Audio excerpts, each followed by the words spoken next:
friends and families, welcome to Madhushini Information Channel.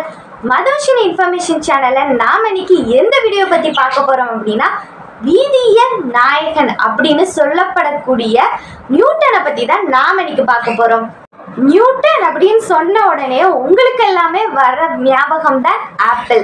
அதை வச்சு தான் நாம எதனால நிக்கிறோம், எப்படி நிக்கிறோம், அதாவது கிராவிட்டி தான் நம்ம நிக்கிறதுக்கான காரணம் அப்படின்னு சொல்லி நிறைய லாஸையும் அவர் சொல்லியிருக்கிறாரு. நியூட்டன் அப்படின்னாலே அறிவாளி தான் அப்படின்னு தான் நிறைய பேர் நமக்கு சொல்லியிருப்பாங்க. ஆனா அவரே ஒரு விஷயத்துல ரொம்பவுமே வருத்தப்பட்டு அச்சோ இப்படிப்பட்ட ஒரு தப்பை நான் பண்ணிட்டேனே, இவ்வளோ ஒரு முட்டாள நான் இருந்திருக்கிறேனா அப்படின்னு சொல்லி ரொம்பவுமே குழம்பிருக்காரு. அது என்ன விஷயம் அப்படிங்கிறத தான் நான் உங்களுக்கு இன்னைக்கு டீட்டெயிலாக சொல்ல போகிறேன். ஸோ வீடியோ ஃபுல்லாக பார்த்துட்டு வீடியோ எப்படி இருக்கு அப்படிங்கிறத கமெண்ட் செக்ஷனில் சொல்லுங்கள். வாங்க வீடியோக்குள்ளே போகலாம். நியூட்டன் சவுத் சி கம்பெனி அப்படின்னு ஒரு கம்பெனி இருந்துச்சாம். அந்த கம்பெனியில் ஷேர்ஸை வாங்குறாரு. அதாவது ஒரு கம்பெனி தொடங்குறதுக்கான கேபிட்டல் இல்லை அப்படின்னா இந்த மாதிரி ஷேர்ஸாக வெளியிடுவாங்க. அந்த ஷேரை தான் அவர் வாங்கியிருக்கிறாரு. அந்த கம்பெனிக்கு நல்ல பேர் மக்கள் மத்தியில் இருக்குது. ஏன்னா நல்ல ப்ராஃபிட் நிறைய ஏர்ன் பண்ணுது. மக்களுடைய நம்பிக்கைக்கு ரொம்பவுமே உரியதாக அந்த கம்பெனி இருக்குது. அதனால ரொம்பவே ஷேர் ப்ரைஸ் அதிகமாகுது. 2 or 3 monthsல இவர் போட்ட அமௌண்ட்டை விட இவர் டபுளாக ஏர்ன் பண்ணிடுறாரு. இந்த மாதிரி நல்ல ப்ராஃபிட் கொண்டு இருக்கிற நேரத்தில், அதாவது 3500 pounds ப்ராஃபிட், 3500 pounds கேபிட்டல், அதை விட அவர் எக்ஸிட் ஆயிடுறாரு, வெளியில் வந்துடுறாரு.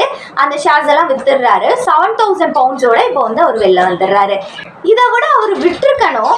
இருந்தாலுமே அவருடைய சில ஃப்ரெண்ட்ஸ் இருக்காங்க. அவங்க எல்லாருமே என்னப்பா நீ ஷேரை வித்துட்ட, நாங்கள் எல்லாருமே பணக்காரங்களா மாறிக்கிட்டு இருக்கோமே, நீ எதுக்கு இப்படி நடந்துக்கிட்ட, நீனும் ஷேரை விற்காம இந்த கம்பெனிலே இருந்திருந்த அப்படின்னா நீ ப்ராஃபிட் ஏர்ன் பண்ணிக்கிட்டே இருந்திருக்கலாமே அப்படின்னு சொல்றாங்க. இவருக்கு உடனே ரொம்பவுமே வருத்தமாய் போயிருது. அச்சோ நம்ம ஃப்ரெண்டு மாதிரி நாமளுமே பணக்காரனை மாதிரி இருக்கலாமே, நாமளும் லைஃப்ல முன்னேறி இருக்கலாமே அப்படிங்கிற ஒரு வேகத்துல அவர் என்ன பண்ணிடுறாரு, திரும்பவும் அந்த கம்பெனியோட ஷேர் அதிகமா இருக்கும் போது நிறைய பணம் கொடுத்து திருப்பியும் சேர்ந்துடுறாரு. சரி சேர்ந்துட்டாரு. அவரு நேரமா என்னன்னு தெரியல, அந்த கம்பெனியில திடீர்னு இது ஒரு ஃப்ராட் கம்பெனின்னு அறிவிச்சிடுறாங்க. ஏன்னா இந்த கம்பெனி ப்ரொடியூஸ் பண்ண எல்லா டாக்குமெண்ட்டுமே ஃப்ராட் டாக்குமெண்ட் அப்படின்னு சொல்லிடுறாங்க. அதனால மக்கள் மத்தியில அந்த கம்பெனியோடைய மதிப்பு ரொம்பவுமே கம்மியாகி கடைசியில 0 ஆயிடுதுங்க ஷேரு. இதுல என்னப்பா அப்படி பெரிய விஷயம் இருக்கு அப்படின்னு நீங்க கேட்டீங்க அப்படின்னா, அவர் இழந்த பணத்தோட மதிப்பு தான் ரொம்பவுமே அதிகமா இருக்குது.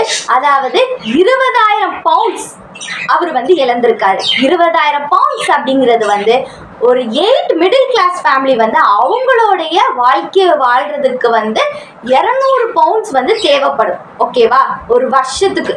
இது 20,000 pounds அப்படிங்கிறது எவ்வளவு பெரிய அமௌண்ட் அப்படிங்கிறது நீங்களே கால்குலேட் பண்ணி பாருங்க.